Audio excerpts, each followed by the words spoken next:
ভাই তুই যদি কখনো বিপদে পড়িস না, আমি তখন অবশ্যই সাহায্য করব।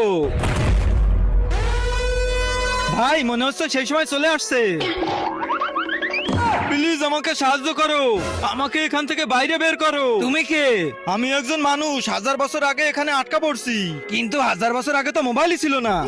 এসব আমি তোমাকে পরে বলবো, আগে তুমি 000 পাসওয়ার্ড ছাপো। এটা করো আর আমাকে মুক্ত করে দাও।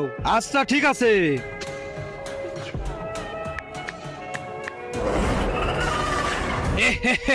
তুই তো আমাকে মুক্ত করে দিছিস, কিন্তু আমি তোকে এবার জ্যান্ত ছাড়বো না। আরে ভাই আমি তো ভেসে গেলাম, এখন আমি কি করি? আইডিয়া। আচ্ছা তুমি একটা কথা বলো, তুমি এত বড়, তাহলে এই ছোট মোবাইলে কি করেছিলে? এটা হলো একটা জাদু। না না না, আমার এটা বিশ্বাস হচ্ছে না। দাঁড়াও আমি তোমাকে করে দেখাচ্ছি। তার আগে যারা চ্যানেলটিকে সাবস্ক্রাইব করে দিবে, তাদের মা বাবা যেন অনেক দিন বেঁচে থাকে, আর যারা ভিডিওটাতে লাইক কমেন্ট করে দিবে, তাদের মনের আশা যেন পূরণ হয়ে যায়। কমেন্ট